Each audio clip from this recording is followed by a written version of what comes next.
తెలంగాణ రాష్ట్ర సేన మనందరం కూడా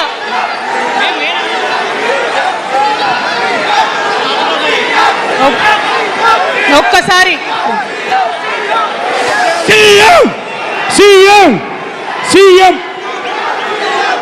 జై తెలంగాణ కూర్చోవాలి. ఒకసారి అందరు సైలెంట్ ఉండాలి. ఉన్నటువంటి తెలంగాణ సాధించుకోలేదు. మరి ఆ తప్పులో ఎక్కడో ఒక దగ్గర నాకు భాగం ఉందని చెప్తున్నప్పుడు మరి కేవలం క్షమాపణ చెప్తే సరిపోతుందా? ఏ తెలంగాణ అయితే కావాలనుకున్నామో, ఏ సామాజిక న్యాయ తెలంగాణ అయితే రావాలని అనుకుంటున్నామో దానికోసం నడుం బిగించి కష్టపడి పని చేయాల్సిన అవసరం కూడా ఉంది. మరి ఇవాళ పని చేయడం కోసమే తెలంగాణ రాష్ట్ర సేన ఇవాళ తెలంగాణ ప్రజల ముందుకు వచ్చింది. రేపటి నుంచి మీరు చూస్తారు మా పని ఎట్లుంటుందో, మా పనితీరు ఎట్లుంటుందో. ఎందుకంటే ఏ పోరాటం చేయాలన్నా, ఏ ప్రజలకు మంచి చేయాలన్నా కేవలం కొట్లాడితే సరిపోదు. దానికి రాజకీయ అధికారం కూడా ఉండాలి. రాజకీయ అధికారం తోడైనప్పుడే ప్రజలకు చేయాలనుకున్న మంచి చేయగలుగుతాం. అందుకే ఇవాళ పార్టీ పెట్టేది. అదర్వైజ్ గత 11 నెలల నుంచి తెలంగాణ జాగృతి చేస్తున్న పోరాటాలు మీరు చూస్తున్నారు. ఎన్ని పోరాటాలు తీసుకున్నాం, ఎన్ని రకాలుగా సక్సెస్. బ్రేకింగ్ న్యూస్ వస్తున్నాం. కల్వకుంట్ల కవిత అన్నంత పని చేసింది. టీఆర్ఎస్ని హైజాక్ చేసింది. టీఆర్ఎస్ అనేటువంటిది తెలంగాణ ఉద్యమంలో ఒక రాజకీయ పార్టీగా అవతరించినటువంటి టీఆర్ఎస్ ఆ అస్తిత్వాన్ని, ఆ యొక్క ఆలోచన తీరుని కోల్పోయింది. కాబట్టి మళ్ళీ టీఆర్ఎస్ అనే పేరుతో నేను ఆ అస్తిత్వాన్ని, తెలంగాణ ఆత్మగౌరవం నిలబెట్టడానికి వస్తున్నానని చెప్పి కవిత మాట్లాడడం చూస్తూ ఉన్నాం. తెలంగాణ రాష్ట్ర సమితి కాస్త ఇప్పుడు కవిత దృష్టిలో టీఆర్ఎస్ అంటే తెలంగాణ రాష్ట్ర సేన. సమితి ప్లేస్లో సేన వచ్చిందంతే, కానీ టీఆర్ఎస్ యాజ్ ఇట్ ఈస్గా టీఆర్ఎస్గానే ఉంది. అనుకున్నట్టుగానే ఆవిడ పార్టీ పెడతారన్నారు, పార్టీ పెట్టేశారు. టీఆర్ఎస్ తన పార్టీ పేరు ఉండబోతుందని చెప్పారు. టీఆర్ఎస్ అనే చెప్పేశారు. తను అనౌన్స్ చేయడంలో కూడా ఫస్ట్ పార్టీ పేరు చెప్పాలా అంటూ టీఆర్ఎస్ అనే చెప్పారు. టీఆర్ఎస్ తెలంగాణ రాష్ట్ర సేన. అయితే జాగృతి పేరుతో ఉంటుంది ఎక్కడో ఒకడ. బికాస్ జాగృతి అనేది తనకు చాలా కలిసి వచ్చింది. తెలంగాణ ఉద్యమం సమయం నుంచి కూడా జాగృతి పేరుతో అనేక రకాల కల్చరల్ ఈవెంట్స్లో పాల్గొన్నారు. బతుకమ్మ లాంటి తెలంగాణ కల్చర్ని ప్రమోట్ చేసే ప్రయత్నం జాగృతి ద్వారా చేశారు. సో ప్రతిసారి కూడా జాగృతి అనే పేరుతోనే జాగృతి అధ్యక్షురాలనే మనం పిలుచుకునే వాళ్ళం. ఇకపైన టీఆర్ఎస్ అధినేత, టీఆర్ఎస్ అధినేత అంటే వినిపించే పేరు కేసీఆర్ కాదని బీఆర్ఎస్ అధినేత.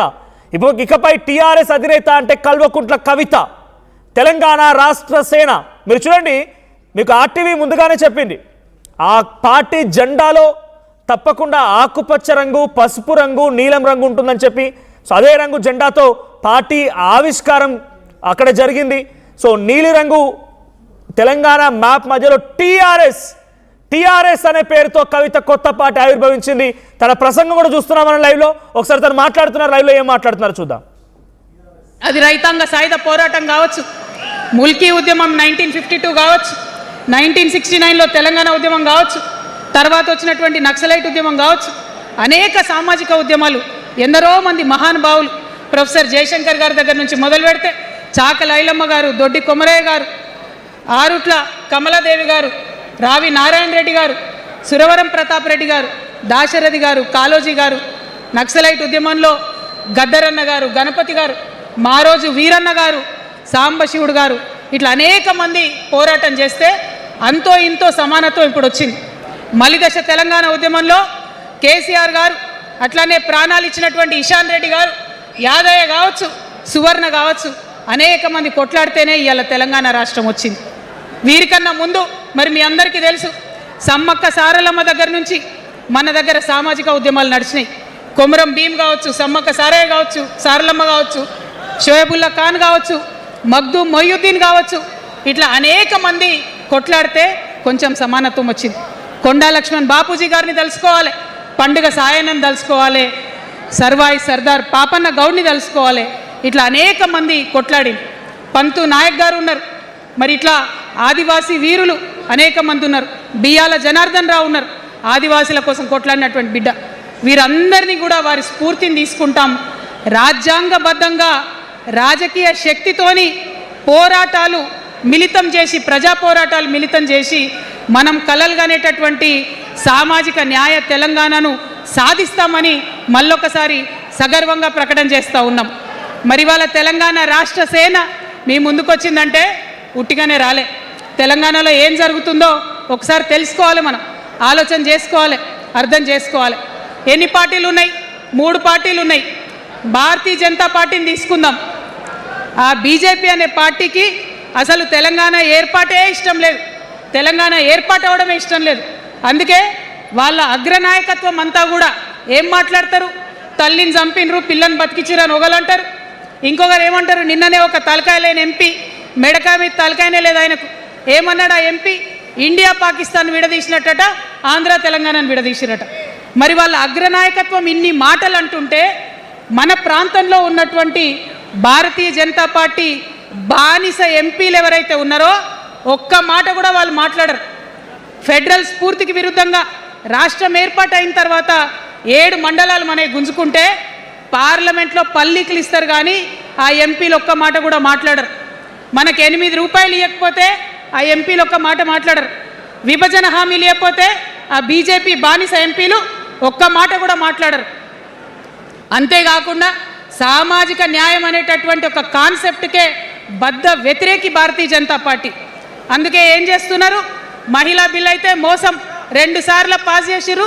దాని రైట్, కవిత ప్రసంగం కొనసాగుతోంది. టీఆర్ఎస్ పేరుతో తెలంగాణ అస్తిత్వాన్ని, ఆత్మగౌరవాన్ని కాపాడడానికి వచ్చానని చెప్పి కవిత చెప్తున్నారు. గత 10 ఏళ్ల పాటుగా కేసీఆర్ ఆ రోజు రథసారథిగా టీఆర్ఎస్ పేరుతో ఆయన పార్టీని పెట్టి తెలంగాణ ఉద్యమం నడిపినా కూడా ఆ తర్వాత ఆయన ఎక్కడో మిస్ అయ్యారు అని చెప్పి తను చెప్తూనే తెలంగాణలో సామాజిక తెలంగాణ సాధ్యం కాలేదని పదే చెప్తూ అటు బీజేపీ ఏకంగా తెలంగాణ రావడమే ఇష్టం లేదని చెప్పి బీజేపీని అడుగుతున్నారు. ఒకసారి ఫస్ట్లీ నాతో పాటుగా ఆర్టీవీ ఫోన్ లైన్లో సిద్ధంగా ఉన్నారు సుమిత్రానంద్ గారు, బీఆర్ఎస్ పార్టీకి సంబంధించి సీనియర్ నాయకురాలు. సో ఎలా చూస్తారు సుమిత్రానంద్ గారు? అంటే ఇప్పుడు టీఆర్ఎస్ పార్టీ హైజాక్ చేసింది కవిత. సో టీఆర్ఎస్ అనే పదం ఒకప్పుడు బ్రాండ్, టీఆర్ఎస్ అంటే తెలంగాణ, తెలంగాణ టీఆర్ఎస్ అనే రకంగా ఉండేది తెలంగాణ ఉద్యమం నుంచి 2018-19 వరకు కూడా. ఎప్పుడైతే పార్టీ మార్పు జరిగినంత వరకు తెలంగాణ టీఆర్ఎస్ అనే రకంగా ఉండేది. ఇప్పుడు ఆ టీఆర్ఎస్ అనే పదాన్ని కవిత హైజాక్ చేశారు తెలంగాణ రాష్ట్ర సేన పేరుతో. సో ఇప్పుడు బీఆర్ఎస్ పార్టీపై ఎటువంటి ప్రభావం ఉండబోతోంది? తెలంగాణ అస్తిత్వాన్ని మీరు కోల్పోయారు కాబట్టే నేను దాన్ని ఆ హక్కున చేర్చుకున్నాను, నేను కాపాడుతానంటున్నారు కవిత. ఒక్కటి స్పష్టమండి మనోజ్ గారు ఒక్కటి స్పష్టం. ఏదైతే తాను టిఆర్ఎస్ అనే పేరును తీసుకున్నారో, హైజాక్ అని మీరు అంటున్నారో, అది తీసుకోవడం వల్లనే ఆమె స్వతంత్రంగా ఆలోచించడం లేదు, స్వతంత్రంగా సొంతగా తెలంగాణ ప్రజల్ని మెప్పించలేకపోతున్నాను, పోతను అనేటువంటి ఒక అపనమ్మకం ఆమెలో ఉన్నట్టు స్పష్టంగా కనిపిస్తా ఉందండి.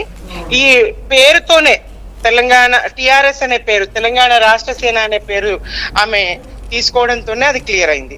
ఏదైతే కొత్తగా వస్తున్నానని తాను ప్రకటిస్తూ వచ్చారో కొత్తదనం లోపించిందండి.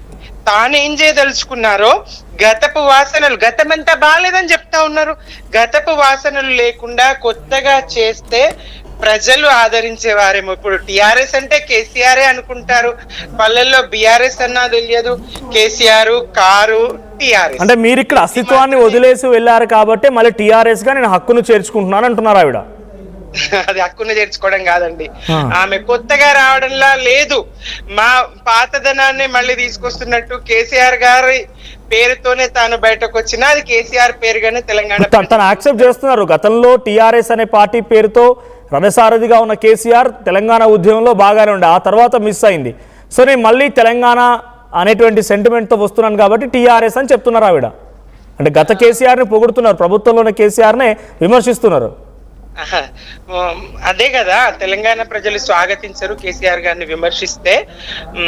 విమర్శ ఉండాలి, సహేతుకంగా ఉండాలి, కానీ ఇంకోటి గతాన్ని విమర్శిస్తూ కూర్చుంటే ప్రస్తుతం ప్రజలకు సమస్యలు తీరవండి. ప్రస్తుత ప్రజలకు ఏది సమస్యనో, ప్రస్తుత ప్రజలు ఏ ఇబ్బందులు ఎదుర్కొంటున్నారో దాన్ని ముఖ్యంగా చేసుకుని తాను రాజకీయంగా అడుగులేస్తే తప్పకుండా ఎవరైనా పార్టీలు పెట్టొచ్చు, స్వాగతిద్దాం, తప్పేమీ లేదు. కానీ కేసీఆర్ గారి పాలనే తప్పుపడతా, కేసీఆర్ గారి పేరుని హైజాక్ చేస్తా, టిఆర్ఎస్ పేరుతో నేను వస్తా అంటే తెలంగాణ ప్రజలు స్వాగతిస్తారు అనేటువంటి ఇది నమ్మకం అయితే నాకు.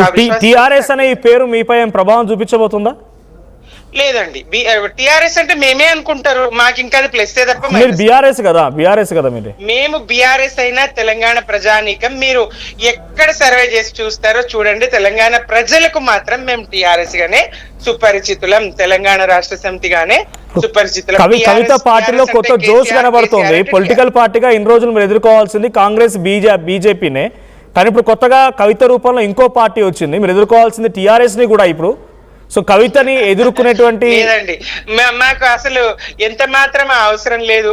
మేము ప్రజల పక్షాన పోరాడతాం. ప్రజలకు ఏం కావాలో ప్రభుత్వాలని, అటు కేంద్రంలో ఉన్నటువంటి బీజేపీనైనా రాష్ట్రంలో ఉన్నటువంటి కాంగ్రెస్ నైనా మేము ప్రశ్నిస్తాము, వాటితో మేము పోరాడతాము, హామీలు నెరవేర్చమని, ప్రజల అవసరాలు తీర్చమని, ప్రజల అవస్థల్ని చూడమని మేము తప్పకుండా రెండు జాతీయ పార్టీలు, అటు రాష్ట్రాన్ని పాలిస్తున్నటువంటి కాంగ్రెస్ తోని కానీ, ఇటు కేంద్రంలో ఉన్నటువంటి అధికారంలో ఉన్నటువంటి బీజేపీతోనే కానీ మా పోరాటము. మేము కవిత గారితో పోరాడాల్సిన అవసరం లేదు. కవిత గారితో పోరాడితే ఒకసారి మాకు ఆర్టీవీ స్క్రీన్ పైన ఒకసారి హోల్డ్ లో ఆర్టీవీ స్క్రీన్ పైన మీకు కనబడుతోంది కవిత ఇనాగ్రేట్ చేసిన జెండా ఇదే. టిఆర్ఎస్ తెలంగాణ రాష్ట్ర సేన.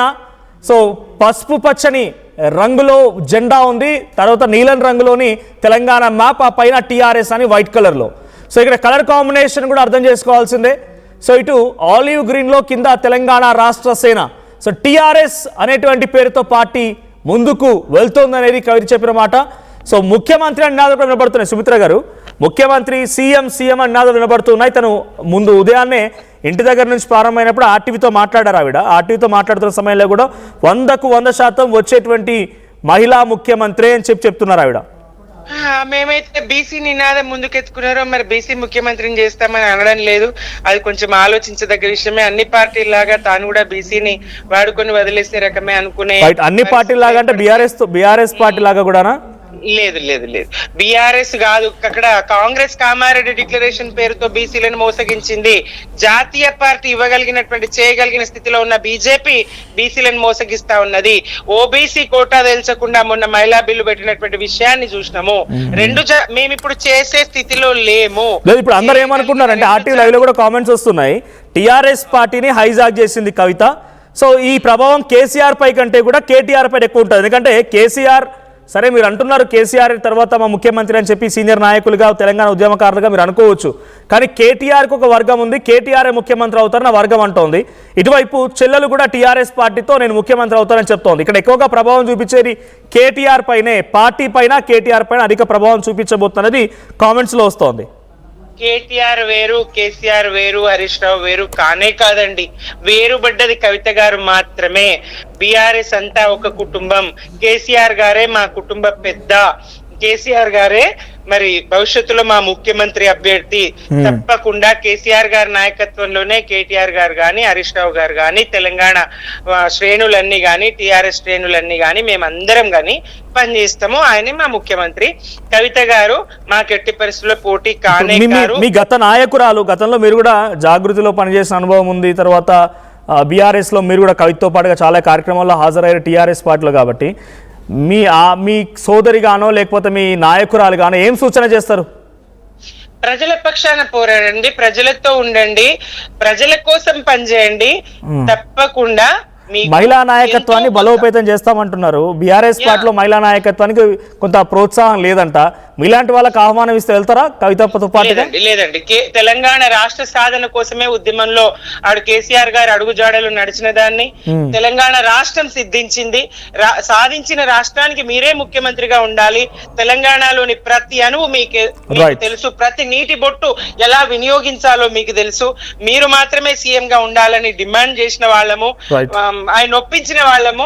కేసీఆర్ గారు అభివృద్ధిని కల్లారా చూసిన వాళ్ళము. ఎట్టి పరిస్థితిలో వ్యక్తులుగా మాకేం లాభం జరిగింది, వ్యక్తులుగా మాకేం నష్టం జరిగింది అనేది ఇష్యూ కానే కాదు. ఇక్కడ తెలంగాణకు మేలు జరిగిందా లేదా, 9.5 సంవత్సరాల కేసీఆర్ గారి పాలనలో తెలంగాణ ఎట్లా అభివృద్ధి చెందింది, సంక్షేమము అభివృద్ధి రెండు కళ్ళుగా ఎట్లా కేసీఆర్ గారు పాలించగలిగిండ్రు, దేశంలోనే నెంబర్ 1 స్థాయిగా తెలంగాణను ఎట్లా తీర్చిదిద్దగలిగిండ్రు, ఇది చాలు కదా, ఈ సంతృప్తి చాలు కదా. ఎట్టి పరిస్థితుల్లో పోయే పరిస్థితే లేదండి. థ్యాంక్ యూ సుమిత్ర గారు. సో ఇది బీఆర్ఎస్ నాయకుల వర్షన్. టీఆర్ఎస్ ని హైజాక్ చేశారు కదంటే లేదు మమ్మల్ని కాపీ కొట్టారంటున్నారు బీఆర్ఎస్ నాయకులు. టీఆర్ఎస్ అంటే ఇప్పటికీ తెలంగాణ రాష్ట్ర ప్రజల్లో బీఆర్ఎస్ కేసీఆర్ గుర్తొస్తారు, టీఆర్ఎస్ అంటే వేరు కాదు అని చెప్పని అంటున్నారు. కానీ టీఆర్ఎస్ మాత్రం చాలా క్లియర్గా కవిత విషయంలో తన పార్టీ అనౌన్స్మెంట్ తర్వాత హైజాక్ అయిందనేది మాత్రం అర్థమవుతోంది. తెలంగాణ రాష్ట్ర సమితి కాస్త తెలంగాణ రాష్ట్ర సేనగా మారింది. తెలంగాణ ఉద్యమ రథసారథిగా అప్పుడు కేసీఆర్ నచ్చాడు, కానీ ప్రభుత్వంలోకి వచ్చిన తర్వాత ఆయన ట్రాక్ తప్పింది, రూట్ తప్పిందని చెప్పి కవిత విమర్శించారు. బీజేపీకి అసలు తెలంగాణ రావడమే ఇష్టం లేదంటూ విమర్శిస్తున్నారు. ఇంకా కవిత ప్రసంగం కొనసాగుతోంది, తను ఏం మాట్లాడుతున్నారు లైవ్లో చూద్దాం. మన పార్టీ పాలమూరు రంగారెడ్డి కాదు, కాళేశ్వరంలో జరిగినటువంటి అవినీతి ఒక మాట ఆలోచించాలి. మన కేసీఆర్ అయితే ఏమన్నాడు అప్పుడు ఉద్యమంలో, నా బిడ్డ కానీ నా కొడుకు కానీ తప్పు చేస్తే తీసి పారేస్తా పార్టీలోకి వెళ్ళన్నారు. ఇవాళ నేనేం చేసిందే మీకు తెలియదా? నేనేం చేసిన, కాళేశ్వరంలో అవినీతి జరిగిందన్నమాట చెప్పిన. అంటే అవినీతి జరిగిందని చెప్పిన నన్ను బయటేసి అవినీతి చేసిన పందికొక్కుల్ని పక్కన కూర్చోబెట్టుకున్నారు చూడు, అది మన కేసీఆర్ కాదు, అది మన కేసీఆర్ కాదు. ఆత్మలేని మరబొమ్మ ఇప్పుడున్న కేసీఆర్ మన కేసీఆర్ కాదు. మన కేసీఆర్ అయితే కళ్ళెత్తి చూసే ధైర్యం ఉండకుంటుండే, కాళ్ళు మొక్కేటటువంటి తత్వం ఉంటుండే.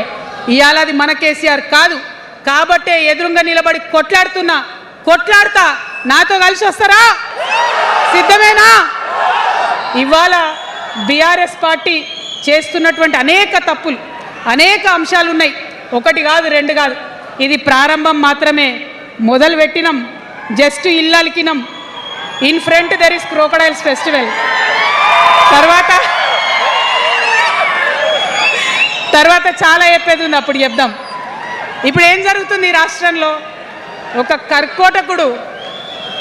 కర్కోటకుడు ఆయన పరిపాలన జరుగుతుంది. బాధ అనిపిస్తుంది ఒక పొలిటికల్ లీడర్ని కర్కోటకుడు అనాలంటే, కానీ అనక తప్పని పరిస్థితి.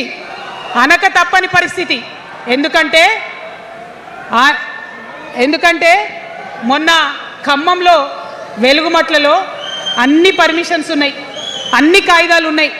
అర్ధరాత్రి పోయి ఇల్లు కూలగొడితే ఒక నిండు గర్భిణి టెన్షన్తోని అబార్షన్ అయిపోతే ఆ తండ్రి ఏడ్చిన ఏడ్పులు, ఆ తండ్రి రోదన ఇంకా కూడా ఈ చెవులకు వినబడుతుంది. కాబట్టి ఇప్పుడున్న సీఎంని కర్కోటకుడనే అంట, హిట్లర్ అనే అంట. 2 నెలల చిన్న పాప పసికందు కుమ్మెర గ్రామంలో చచ్చిపోతే ఇప్పటి వరకు కూడా కేసు పెడతలేరు. హోంమంత్రి కూడా ముఖ్యమంత్రే, ఆయనకు తీరిక లేదు పాపం. చిన్న పసికందు చచ్చిపోతే ఇప్పటి వరకు కేసు పెడతలేరు. అందుకే అంటున్నా, కర్కోటకుడైనటువంటి సీఎం పరిపాలనలో ఉన్నాం. ఖచ్చితంగా కొట్లాడాల్సిందే. మనం ఏదైతే గురుకులాలు ఉన్నాయో వాటిలో విషం పెట్టి పిల్లల్ని చంపుతా ఉన్నారు. అయినా సరే విద్యాశాఖ మంత్రిగా ఉన్న సీఎం మాట్లాడతలేడు. అందుకే కర్కోటకుడు అంటా ఉన్నాం, అందుకే హిట్లర్ అంటా ఉన్నాం. కర్ల రాజేష్ అనేటటువంటి దళిత యువకుడు కస్టడీలో చచ్చిపోతే ఇప్పటి వరకు కూడా దానికి బాధ్యులైన పోలీసులను ఏం చర్యలు తీసుకోలేదు వాళ్ళ మీద. అందుకే కర్కోటకుడు అంటా ఉన్నాం, అందుకే హిట్లర్ అంటా ఉన్నాం. పిడికిలి బిగించి ఇప్పుడున్నటువంటి రాక్షస కాంగ్రెస్ పైన ఖచ్చితంగా కొట్లాడతాం, అందరికన్నా ఎక్కువ కొట్లాడతాం. ఇప్పుడు మనమే ప్రధాన ప్రతిపక్షం అవుతాం. 2 ఏళ్ల తర్వాత మనమే అధికార పక్షం అవుతాం. ఖచ్చితంగా అధికారంలోకి వస్తాం. ఎందుకోసం వస్తాం అంటే నేను ఒక మాట చెప్పాలి. అందరినీ మనం మాటలు అంటున్నాం కదా, we're opposing everybody, we're criticizing everybody. But what is the solution? Don't oppose without propose అని కాన్షీరామ్ గారు చెప్పారు, నేను చెప్పలే. డోంట్ అపోజ్ వితౌట్ ప్రపోజ్ అని. సో నేను కొన్ని ప్రపోజల్స్ తెలంగాణ ప్రజల ముందు పెట్టాలనుకుంటున్నాను.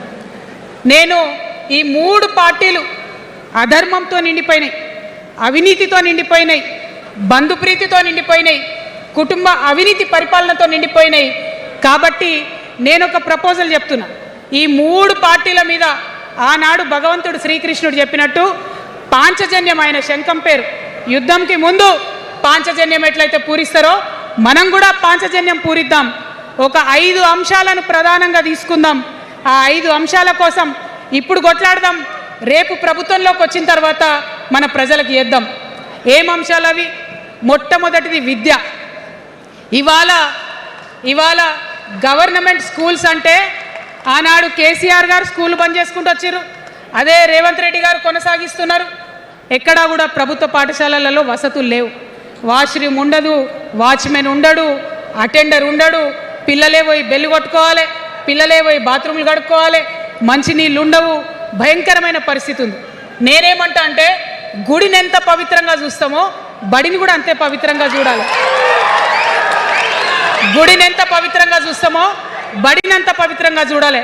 కాబట్టి నేను ఒక మాట అంటున్నా, ప్రతి ఊర్లో ఒక బడి ఉండాలి, ప్రతి తరగతికి ఒక టీచర్ ఉండాలి. ప్రతి ఊర్లో ఒక బడి ఉండాలి, ప్రతి తరగతిలో ఒక టీచర్ ఉండాలి. ఖచ్చితంగా అట్లా జరిగినట్టయితే ప్రభుత్వ పాఠశాలలు మంచిగా అవుతాయి. మరి నా పేద మధ్యతరగతి ఆడబిడ్డలు, మా అక్కలు అమ్మలు అనుకుంటున్నారు, అక్క మరి ఆల్రెడీ మా పిల్లలు ప్రైవేట్ స్కూళ్ళలో చదువుతున్నారు, వాళ్ళ సంగతి ఏందని. నేను మాట ఇస్తా ఉన్నా, ఇవాళ మన ప్రభుత్వం వస్తుంది, ఖచ్చితంగా వస్తుంది. ఎందుకంటే ప్రభుత్వంలో వచ్చేది మీ అమ్మ కాబట్టి అమ్మ జేబు చూడదు, కడుపు చూస్తుంది. అమ్మ జేబు చూడదు, కడుపు చూస్తుంది. కాబట్టి మీ పిల్లలు ప్రైవేట్ పాఠశాలలో చదువుతున్నా, ఎంతవరకు చదువుకున్నా కంప్లీట్గా మీ మీద ఒక్క రూపాయి కూడా భారం పడకుండా చదివించే బాధ్యత మేము తీసుకుంటాం. అది ప్రైవేట్ పాఠశాలలు కానీ, డాక్టర్ కానీ, ఇంజనీర్ కానీ, రాకెట్ సైంటిస్ట్ కానీ మన తెలంగాణ బిడ్డలు చదువుకుంటే ఒక్క రూపాయి కూడా పేద మధ్యతరగతి వాళ్ళ మీద భారం పడకుండా ఉచిత విద్యను అందించే బాధ్యత నేను నా తెలంగాణ బిడ్డల కోసం తీసుకుంటా అని ఈ సందర్భంగా తెలియజేస్తున్నా. ఇవాళ పరిస్థితి ఏంటిది? యూనివర్సిటీలో ఉన్న పిల్లలు అంతకుముందు తెలంగాణ రాకముందు నేను చూసిన రక్తం అమ్ముకునేది డబ్బులు లేకపోతే. ఇవాళ ఏం చేస్తున్నారు? బావర్చి కాడ గిగ్ వర్కర్ లెక్క గోడ మీద కూర్చొని వెయిట్ చేస్తున్నారు. అవునా కదా? ఎందుకంటే ఆ గిగ్ వర్కర్ చేస్తే అంతో ఇంతో పైసలు వస్తాయి, పేరెంట్స్ మీద ఆధారపడకుండా ఉండొచ్చు అని. మరి యూనివర్సిటీలను పట్టించుకున్నామా? బీఆర్ఎస్లో ఉన్నప్పుడు 10 ఏళ్ళు ఒక్క రూపాయి కూడా ఇవ్వలేదు యూనివర్సిటీకి. ఆ యూనివర్సిటీ మిత్రులకు, పాఠశాలలో ఉన్నటువంటి వారందరికీ నేను ఒకటే ప్రపోజల్ చేస్తున్నా, మీరు ఎంత చదువుకుంటారో చదువుకోండి, ఒక్క రూపాయి కూడా మీ మీద భారం పడకుండా చదివించే బాధ్యత తెలంగాణ రాష్ట్ర సేన తీసుకుంటుంది. ప్రైవేట్ పాఠశాలలు కూడా బాగుంటాయి, ప్రభుత్వ పాఠశాలలు కూడా బాగుంటాయి, కానీ భారం తల్లిదండ్రుల మీద పడదు. అది మీ అమ్మ ప్రభుత్వంలో జరగబోతుందని, మీ తల్లి ప్రభుత్వంలో జరగబోతుందని మీకు మాటిస్తా ఉన్నా. సెకండ్, మనకేమవుతుంది? మన తెలంగాణలో పేద మధ్యతరగతి ప్రజలకు ఏమవుతుంది? ఎవరన్నా ఇంట్లో రోగం వస్తే, ఒక యాక్సిడెంట్ అయితే ఇల్లు గుల్లవుతుంది. అందుకే ఆలోచన చేసి వైద్యం గురించి ఒక నిర్ణయం తీసుకున్నా. మన రెండో అంశం పాంచజన్యంలో వైద్యం కోసం అనేక అగచాట్లు పడుతున్నారు, అనేక ఇబ్బందులు పడుతూ ఉన్నారు. నేను ఒకటే మాట ఇస్తా ఉన్నా, ఏ రోగమన్నా రాని, ఎంత పెద్ద హాస్పిటల్ అన్నా కానీ, మన తెలంగాణలో మన జబ్బు ఎక్కడ తగ్గుతుందో అక్కడ మీ జేబులకెళ్ళి ఒక్క రూపాయి ఖర్చు కాకుండా ఉచిత వైద్యం అందించే బాధ్యత మేము తీసుకుంటా ఉన్నాం. ఉచితంగా విద్య ఇచ్చి, ఉచితంగా వైద్యం ఇచ్చినాక నా తెలంగాణ బిడ్డల మీద నాకు నమ్మకం ఉంది. మనం కష్టపడే బిడ్డలం, మీరే పైసలు సంపాదించి ఇస్తారు, మీరే రాష్ట్రాన్ని ముందుకు తీసుకుపోతారు. అవునా కదా? ఉచిత విద్య, ఉచిత వైద్యం మన రెండు అంశాలు పాంచజన్యంలో. మూడవది వ్యవసాయం. మా రైతన్నలు ఉన్నారు, మా రైతన్నలు ఎంతో కష్టపడి మరి పంటలు పండించి చెమటలు కక్కి మనందరికి అన్నం పెడతారు. మీ అందరినీ నేను కోరేది ఒకటే, ఇవాళ అందరూ అర్రాస్ పాట పాడినట్టు నీకు ఎకరానికి ఇంత ఇస్తా అని చెప్పి మాట్లాడుతున్నారు తప్పితే మనకున్న కష్టం ఎవరైనా తీరుస్తున్నారా? ఏం కష్టం ఉంటుంది రైతుకి? భూమి కష్టం ఉంటుంది, చెప్పుకోవాలి. భూమి మీద దాని ఇబ్బంది ఉంది. ఎంఆర్ఓ ఆఫీస్కి పోతే మనని ఎవడన్నా రాణిస్తాడా? మాట్లాడతాడా? నీ దోతి బాగలేదు, నీ అంగి బాగలేదు, నీ కాళ్ళకు మట్టి ఉండే, నీ చెప్పులకు మట్టి ఉండే రానియరు. అదే సూటు బూట్ వేసుకొని ఎవరన్నా వస్తే ఏం చేస్తారు? పిలిచి కూర్చోబెట్టి, చేంబర్లో కూర్చోబెట్టి చాయ్ ఇచ్చి, కాఫీ ఇచ్చి అన్ని పనులు చేసి పంపుతారు. మన ప్రభుత్వం రాబోతా ఉంది. ఆ ప్రభుత్వంలో రైతే రాజు అనేటటువంటి నినాదాన్ని నిజం చేస్తాం. ప్రతి ఆఫీస్లో, అది ఎంఆర్ఓ ఆఫీస్ కానీ, కలెక్టర్ ఆఫీస్ కానీ, ప్రతి ప్రభుత్వ ఆఫీస్లో నేను రైతునని పోతే సపరేట్ కౌంటర్ ఉండాల్సిందే, కుర్చీ మీద కూర్చోబెట్టాల్సిందే, మీకు పని చేసి పెట్టాల్సిందేనని ఈ సందర్భంగా నేను తెలియజేస్తా ఉన్నా.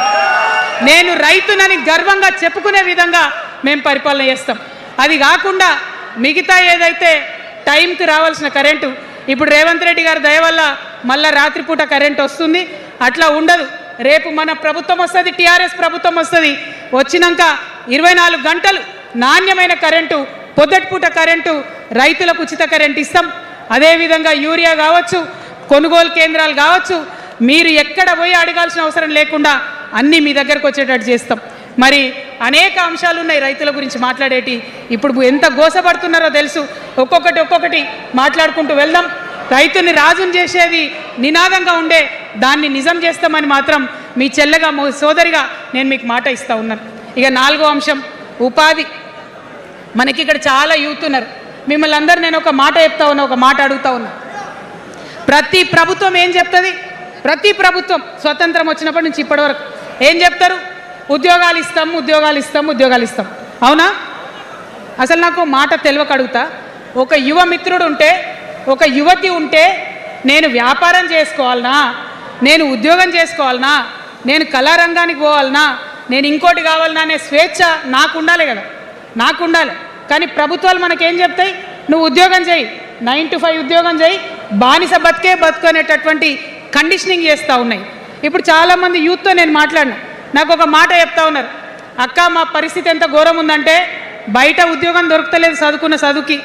మా అమ్మ సెల్ఫ్ హెల్ప్ గ్రూప్లో ఉండి ఆమె 2 లక్షల రూపాయలు తీసుకొచ్చి ఇస్తే నేను బండి కొనుక్కోవాలి. ఆమె 3 లక్షల రూపాయలు తీసుకొచ్చి నాకు ఇస్తే నేను ఆటో కొనుక్కొని నడుపుకోవాలి. వయసు వచ్చిన కొడుకుని, వయసు వచ్చిన బిడ్డని తల్లి దగ్గర చేయి జాపాలంటే నామోష్ అనిపిస్తుంది అక్క అని అనేక మంది చెప్పారు. అందుకే నేను చెప్తా ఉన్నా, ఉపాధి అంటే కేవలం ఉద్యోగం కాదు. ఉపాధి అంటే మన ప్రభుత్వంలో, రేపు రాబోయేటటువంటి మీ అమ్మ ప్రభుత్వంలో 2 లక్షల రూపాయల నుంచి మొదలు పెడితే 20 కోట్ల రూపాయలకు కూడా మనము మీ వ్యాపారానికి సంబంధించిన ఐడియాతో మీరు వస్తే బ్యాంకులతో సంబంధం లేకుండా నా యువతులను నమ్మి ఆ లోన్ డైరెక్ట్గా మీకు ఇవ్వడం జరుగుతుంది. ఎందుకోసం ఈ మాట చెప్తా ఉన్నా అంటే, మన తెలంగాణ బిడ్డలకు మంచి సృజనాత్మకత ఉంది, ఆలోచించే శక్తి ఉంది, కష్టపడే తత్వం ఉంది. ఇవన్నీ కూడా మంచి వ్యాపారవేత్తలకు ఉండేటటువంటి లక్షణాలు. కానీ వచ్చినటువంటి ఏ ప్రభుత్వాలు కూడా మనకు చేయూతనియ్యలే. ఖచ్చితంగా నా యూత్ని నేను నమ్మాలనుకుంటున్నా, నా యూత్కి నేను డబ్బులు ఇవ్వాలనుకుంటున్నా. వాళ్ళ చేతిలో డబ్బులు పెట్టి వాళ్ళు ఇంకెంత సంపాదన నా తెలంగాణ రాష్ట్రానికి ఇస్తారో చూడాలని నేను అనుకుంటున్నా. యూత్ ఎంపవర్మెంట్ గ్రూప్స్ తయారు చేస్తాం. 2 lakhs to 20 crores వరకు డైరెక్ట్గా గవర్నమెంటే ఉండి మీకు లోన్స్ ఇస్తాం. మరి ఉద్యోగం చేయాలనుకునే యూత్ ఉంటే నేను ఒక శుభవార్త చెప్తా ఉన్నా. బాగా లెక్క పెట్టినాం. మీకు తెలిసి నేను ఏది స్టడీ చేయకుండా ఆగమాగం మీద అసలే నేను స్టడీ చేసిన దానికి ఏంటంటే, ఎవరైతే ఉద్యోగం చేయాలనే యూత్ ఉంటారో వాళ్ళకి మొదటి సంవత్సరమే మన గవర్నమెంట్ వచ్చినాక 4 లక్షల ఉద్యోగాలు ఒకటేసారి సింగిల్ నోటిఫికేషన్తోని ఇచ్చి తీర్థం. ఇది నా మాట. నేను మళ్ళీ మీకు ఎందుకు చెప్తా ఉన్నా ఈ మాట అంటే, నేను తల్లిని, నేను జేబు చూడా, ఎంత ఖర్చు అవుతుంది, ఎంత జీతం అవుతుంది చూడా. నా కొడుకు కడుపులో ఉన్న బాధను, వాడి ఆత్మగౌరవాన్ని, నా బిడ్డ బాధను, ఆమె చదువుకున్న చదువుకి రావాల్సిన ఉద్యోగాన్ని దాన్నే చూస్తా. కాబట్టి మొదటి సంవత్సరమే 4 లక్షల ఉద్యోగాలు ఇస్తాం. మరి మన ఉద్యమకారులు ఇంతమంది వాళ్ళ వయసుని, వాళ్ళ యవ్వనాన్ని వాళ్ళు సంపాదించుకునేటటువంటి మొత్తం వయసుని కూడా ఉద్యమానికి దారపోసిరు. కాబట్టి నేను ఉద్యమకారుల కోసం ప్రత్యేకించి జూన్ 2, 2014 వరకు కట్ ఆఫ్ డేట్ పెట్టుకొని ఆనాటి ఉద్యమకారులకి 1 లక్ష ఉద్యోగాలు, సూపర్ న్యూమరరీ జాబ్స్ క్రియేట్ చేయబోతా ఉన్నామని కూడా ఈ సందర్భంగా తెలియజేస్తున్నా. అంటే ఇవన్నీ తెలంగాణ ఉద్యమంలో, తెలంగాణ రాష్ట్ర సాధనలో మీరు చేసిన ప్రయత్నానికి, మీ రుణం తీర్చుకోవడానికి నేను చేస్తున్న ఈ ప్రయత్నం అని చెప్పి ఈ సందర్భంగా తెలియజేస్తా ఉన్నా. మరిగా మన పాంచజన్యంలో 5వ అంశం, ఆఖరి అంశం, అతి ముఖ్యమైనటువంటి అంశం సామాజిక న్యాయ తెలంగాణ సాధించాల్సిందే. మన ఎస్సీ మిత్రులకు, ఎస్టీ మిత్రులకు, అగ్రవర్ణాల్లో ఉన్నటువంటి పేదవారికి, బీసీలకు అందరికీ న్యాయం జరగాలి. మా మైనారిటీ సోదరులు, మా ముస్లిమ్స్ కావచ్చు, క్రిస్టియన్స్ కావచ్చు, సిక్కులు కావచ్చు, అందరికీ కూడా న్యాయం జరగాలి. మరి బీఆర్ఎస్లో మనం చూసినాం, ముస్లిమ్స్ కోసం थोड़ी देर उर्दू में बात करके, आपसे मीठी मीठी बातें बोल के, सोपत करके देखो, सोना घिसके देखो बोले. आप 2 बार सोपत कर लिए, तालीम का एक छोटा सा रोशनी आपको दिखाए, लेकिन रोजगार आपसे दूर रखे. जो 12% रिजर्वेशन का बात हुआ था, उसके ऊपर कुछ भी अमलावरी नहीं हुआ. और जो माइनॉरिटी फाइनेंस कॉरपोरेशन का पहले लोन मिलते थे, 10 साल के बीआरएस में कितने लोन मिले, अब 2 साल के कांग्रेस में कितने लोन मिले, आप एक बार देख लो। सारे लोग बस बातें ही बोल रहे हैं लेकिन काम कोई नहीं कर रहा है। आपकी बेटी हूँ मैं, ये धरती का कर्ज उतारने के लिए नया पॉलिटिकल पार्टी आपके सामने लेके आई हूँ। आपसे मैं गुजारिश करती हूँ मेरे साथ चलिए, जो बदलाव आपके जिंदगी में आएगा जरूर आपको बदलाव दिखेगा, पहले जैसा नहीं होगा। बिल्कुल अलग सा एक स्ट्रैटेजी बना रहे हैं, अलग से आपके रेस्पेक्ट के लिए हमारी सोच है। हम मिलेंगे, बात करेंगे।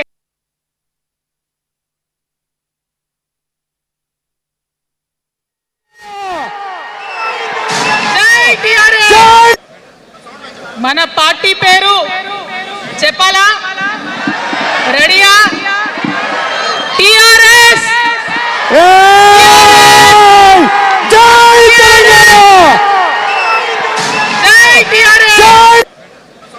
మన పార్టీ పేరు చెప్పాలా? రెడీయా?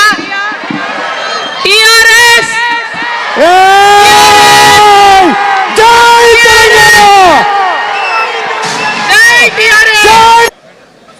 మన పార్టీ పేరు చెప్పాలా? రెడీయా? టిఆర్ఎస్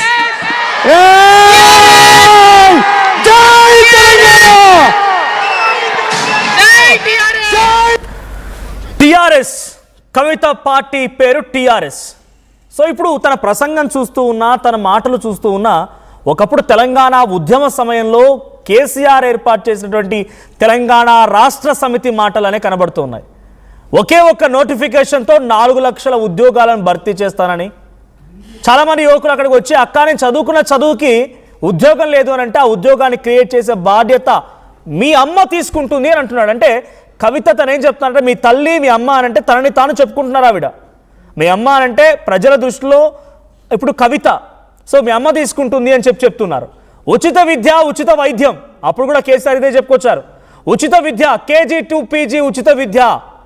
మీరు ప్రైవేట్ పాఠశాలకు వెళ్ళాల్సిన పని లేదు, ప్రభుత్వ పాఠశాలలోనే ప్రతి ఊళ్ళో బడి ఉండాలి, బడికి ప్రతి తరగతికి ఓ టీచర్ ఉండాలని చెప్పి కవిత అంటున్నారు. ఉచిత వైద్యం విషయంలో కూడా ఇదే రకంగా మన హాస్పిటల్స్ అన్నింటినీ కూడా కార్పొరేట్ హాస్పిటల్ తనిఖీలో చేస్తామని చెప్పి కేసీఆర్ నాడు టీఆర్ఎస్ పార్టీ ఆవిర్భవించిన సమయంలో చెప్పుకొచ్చారు. ఇంటికి ఒక ఉద్యోగం కూడా అని కూడా ఆయన చెప్పుకొచ్చే ప్రయత్నం చేశారు. ఇప్పుడు కవిత కూడా, అంటే నేను కంపారిజన్ చేయడంలో ఉద్దేశం ఒకటే, టీఆర్ఎస్ పార్టీ పేర్లు సేమ్. అప్పుడు చెప్పింది కేసీఆర్, ఇప్పుడు చెప్తోంది ఆయన కుమార్తె కవిత. అంతే తేడాగా ఉంది, కానీ పదాలు మాత్రం ఒకే రకంగా ఉన్నాయనేది చెప్తున్నమాట. ఇక్కడ ఇంకొక ఇంట్రెస్టింగ్ విషయం ఏంటంటే, జనరల్గా ఒక ప్రభుత్వ కార్యాలయానికి వెళ్తే రైతు అని చెప్పగానే చాలా చులకనగా చూస్తారు. ఎందుకంటే నీ ఒంటిపై చొక్కా సరిగ్గా ఉండదు, నీకు ధోతి సరిగ్గా ఉండదు, నిన్ను కనీసం పట్టించుకునే వాళ్ళు ఉండరు. అదే సూటు బూటు వేసుకునే వాళ్ళు వస్తే కూర్చోబెట్టి టీ కాఫీలు ఇచ్చి సమస్య అడిగి తెలుసుకొని పరిష్కారం చేసి వెళ్తారు. సో అటువంటి పరిస్థితి ఇప్పుడు ఉండదు. రైతులకు ప్రత్యేక కౌంటర్ పెడతాం మన ప్రభుత్వం వచ్చిన తర్వాత. టీఆర్ఎస్ ప్రభుత్వం వచ్చిన తర్వాత రైతులకు సపరేట్ కౌంటర్ పెడతాం. ఆ కౌంటర్ దగ్గరికి రైతు వెళ్లాల్సిందే, సమస్య చెప్పాల్సిందే, నీకు కూర్చోబెట్టి మరి సమస్యని పరిష్కారం చేయాల్సిందే. ఇవన్నీ కూడా గతంలో తెలంగాణ ఉద్యమ సమయంలో చెప్పుకున్న మాటలు. రాత్రి సమయంలో కరెంట్ వస్తుంది, కరెంటు పోయే కాడికి రైతన్న పోతే పాము గుడుతుందో తేలు గుడుతుందో పానాలు ఏమైపోతాయి అని చెప్పి ఆ రోజు కేసీఆర్ మాట్లాడుకొచ్చారు. ఇవన్నీ మాట్లాడుతున్నటువంటి గతంలో కేసీఆర్ మాటలు మళ్ళీ ఇక్కడ రెప్లికేట్ అవుతున్నాయా అంటే దాదాపుగా అదే విధంగా ఉంది. సో చాలామంది సీనియర్లు ఇప్పుడు తెలంగాణ రాజకీయాన్ని సుదీర్ఘంగా అనుభవం అంటే చూస్తున్నటువంటి తెలంగాణ ఉద్యమకారులు కూడా దీనిపై రియాక్ట్ అవ్వాల్సిన అవసరం ఉంటుంది. మరి ఎలా రియాక్ట్ అవుతారో చూడాలి. బట్ టీఆర్ఎస్ పార్టీ పేరుతో కవిత పెడుతున్నటువంటి ఈ పార్టీ దాదాపుగా అప్పటి తెలంగాణ ఉద్యమాన్ని మళ్ళీ గుర్తు చేస్తున్నట్టుగానే కేసీఆర్ని ఒక మరమనిషి అని సంబోధించడం. స్వయంగా తండ్రిని కేసీఆర్ బీఆర్ఎస్ పార్టీ అధినేతని ఆయన ఆత్మ ఆయన దగ్గర లేదు, ఆయన మరమనిషి అంటున్నారు. ఆవిడ రేవంత్ రెడ్డిని కఠినాత్మకుడైన హిట్లర్తో సంబోధిస్తున్నారు రేవంత్ రెడ్డిని.